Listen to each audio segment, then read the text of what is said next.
বলিউড কিন্তু দেখিয়ে দিল যে তাদের মধ্যে এখনো সেই ক্ষমতাটা আছে যে তারা একটা ভালো কন্টেন্ট অডিয়েন্সকে প্রোভাইড করতে পারে যদি তাদেরকে একটা ভালো মেকার, ভালো স্টোরি, ভালো অ্যাক্টর দেওয়া হয়। এখন কথা বলবো নেটফ্লিক্সের নতুন সিরিজ IC814 দ্য কান্দার হাইজ্যাক নিয়ে, যেটা নেটফ্লিক্সে রিলিজ করে গেছে। অনুভব সিনহা ডাইরেক্ট করেছে। 6টা এপিসোড, প্রত্যেকটা এপিসোড মোটামুটি 30 থেকে 40-45 মিনিটের মধ্যে, খুব একটা বেশি সময় নেবে না এই সিরিজটা আপনার থেকে। এবার এই সিরিজটার গল্পটা যদি আমি একটু বলি, গল্পটা নতুন করে বলার কিছু নেই। এটা ইন্ডিয়ার সব থেকে বড় এবং সব থেকে ওয়ার্স্ট হাইজ্যাক IC814 দ্য কান্দার হাইজ্যাকের গল্পটা বলছে। কেন এটা সব থেকে ইন্ডিয়ার ওয়ার্স্ট হাইজ্যাকিং বলা হয় এখন অবধি, সেই গল্পটাই এই পুরো সিরিজটা আপনাকে বলবে। এবার এই সিরিজটা না প্রত্যেকের জন্য দেখাটা খুব প্রয়োজনীয়। কেন? কারণ এক তো আপনি গল্পটা জানতে পারবেন। এবার এই গল্পটা এতটা পপুলার যে বড় বড় ইউটিউবার এটাকে নিয়ে অলরেডি গল্প বলে দিয়েছে। তো আপনারা অনেকেই হয়তো জানেন, যেমন আমি জানতাম, কিন্তু যারা জানেন অলরেডি গল্পটা তারাও এই সিরিজটা দেখতে পারেন। এবং তাদের জন্য কিন্তু মেকার্সরা প্রচুর জিনিস রেখেছে যে যারা অলরেডি গল্পটা জানে তারাও যেন এঙ্গেজ হয়ে থাকে, আর যারা জানে না তাদের জন্য যেটা মানে মাস্ট ওয়াচ একটা সিরিজ, এটা তাদের দেখা উচিতই উচিত। এবার এই সিরিজের পজিটিভ দিক, নেগেটিভ দিক নিয়ে কথা বলবো। ফার্স্ট যে পজিটিভ দিকটা আমার সব থেকে বেশি ভালো লেগেছে যে রিসার্চ।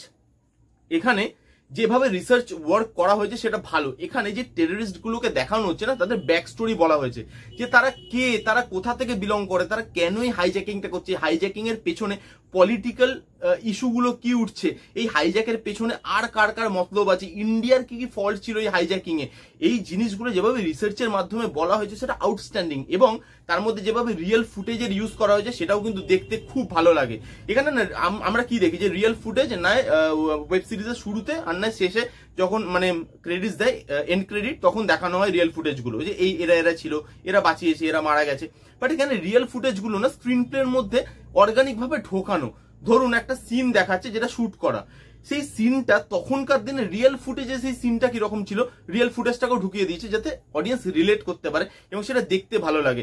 আরেকভাবে রিয়েল ফুটেজগুলোকে দেখানো হয়েছে, ধরুন একজন একটা খবর দেখছে, হাইজ্যাকিং এর খবর টিভিতে চলছে, খবরটা চলছে যে তখনকার দিনে মানে 1999-এ যে খবরটা চলছিল সেটাকে কেটে এনে টিভিতে বসিয়ে দেওয়া হয়েছে। তো দেখতে না জিনিসটা ভালো লাগে। তার সঙ্গে সিরিজের লুক অ্যান্ড ফিল এবং টেকনিক্যালিটি খুব ভালো। যে এরাটা ক্রিয়েট করা হয়েছে সেটা প্রপারলি ক্রিয়েট করা হয়েছে কালার টোনের মাধ্যমে। প্রত্যেক জায়গায় যেখানে বিজিএমটা আসে সেই বিজিএমটা সিনগুলোকে আপলিফট করে এবং বিজিএম এর খুব সুন্দর ইউজ করা হয়েছে।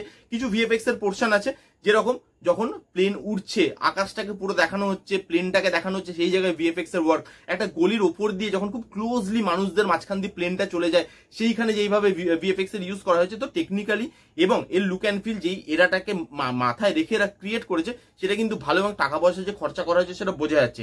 ইমোশনালি এই সিরিজটা আপনাকে অ্যাটাচ করে। লাস্টের দিকে ইমোশনটা খুব বেশি বেড়ে যায় এবং সেটা দেখতে ভালো লাগে। লাস্টের দিকে না মেকার্সরা এই জিনিসটা বলতে চাই যে অডিয়েন্সকে, যে এই যে হাইজ্যাকার্স এবং ইন্ডিয়ান গভর্নমেন্ট এই দুজনের মধ্যে একটা ওয়ার চলছিল, ওই ওয়ারটা লাস্ট অব্দি ইন্ডিয়া জিতে যায়। কিন্তু সত্যি কি ইন্ডিয়া জেতে, তার পেছনে কিন্তু কোয়েশ্চেন মার্ক একটা থেকেই যায়। সেটা আমি কেন বলছি, এটা আপনি সিরিজটা দেখলে বুঝতে পারবেন। এবং সেই জিনিসটা, সেই ইমোশনাল পোর্শনটা খুব ভালোভাবে ওয়ার্ক করে। স্ক্রিন প্লে রাইটিং অসাধারণ, ফাস্ট পেস, কোনো জায়গায় বোর করে না, টু দা পয়েন্ট থাকে, সাবজেক্ট থেকে কোথাও সরে যায় না, ব্যাক টু ব্যাক আপনাকে ওই edge of the seat moment, টেনশনের মোমেন্ট, থ্রিলের মোমেন্ট গুলো প্রোভাইড করতে থাকে। এবং আপনার স্ক্রিন প্লে রাইটিং দুর্দান্ত লাগবে, কোথাও আপনি এক মিনিটের জন্য বোর হবেন না। আর লাস্ট যেটা নিয়ে কথা বলবো সেটা হচ্ছে পারফরমেন্সেস, যেটা নিয়ে আমার মনে হয় আলাদা করে কথা বলার মতো কিচ্ছু নেই। কারণ যেই সিরিজে বিজয় বর্মা, নাসিরুদ্দিন শাহ, পঙ্কজ কাপুর, দিয়া মির্জা, আমাদের মনোজ পাওয়া, দিব্যেন্দু ভট্টাচার্য, সিআইডির অভিজিৎ, অনুপম ত্রিপাঠী যাকে আমরা স্কুইড গেমে দেখেছিলাম, রাজীব ঠাকুর যাকে আমরা কমেডি সার্কাসে দেখেছিলাম, এত ভালো ভালো অ্যাক্টররা থাকার পর যদি আমাকে পারফরমেন্স নিয়ে চিন্তা করতে হয় তাহলে তো কন্টেন্ট দেখাই বন্ধ করে দিতে হবে। এবং এরা বুঝিয়ে দিয়েছে আজকে এই পারফরমেন্সটা দিয়ে যে তারা কেন ইন্ডিয়ার one of the greatest actor. এবং প্রত্যেকে না আউটস্ট্যান্ডিং অ্যাক্টিং করেছে। কি রিয়েলিস্টিক অভিনয়, কোথাও এক ফোঁটা না বেশি, এক ফোঁটা না কম, তারা কি অভিনয় করেছে আপনি না দেখলে বুঝতে পারবেন না। এবং মেকার্সদেরকে হ্যাটস অফ যে তারা এত বড় বড় অ্যাক্টরদেরকে নেওয়ার পরেও প্রত্যেকের রোলটা জাস্টিফাই করতে পেরেছে। কেউ বলতে পারবে না যে তাকে কাউকে বেশি কাউকে কম দিয়েছে, বা আপনার কোনো জায়গায় দেখে মনে হবে না যে ভাই এত ছোট রোল, তার জন্য এত বড় ক্যারেক্টারকে নেওয়ার কি দরকার ছিল, বা এত বড় অ্যাক্টরকে নেওয়ার কি দরকার ছিল। ছোট যে কেউ তারা করতে পারতো না। প্রত্যেকের স্ক্রিন প্লেতে কাজ আছে, প্রত্যেককে প্রপারলি ওই সিনগুলো ডিভাইড করা হয়েছে, প্রত্যেকটা অ্যাক্টর ফাটিয়ে পারফর্ম করেছে। পারফরমেন্স এই সিরিজের one of the best positive দিক, এবং মানে ব্যাকবোন এই সিরিজের বলতে পারেন। পারফরমেন্স আপনি থরলি এনজয় করবেন।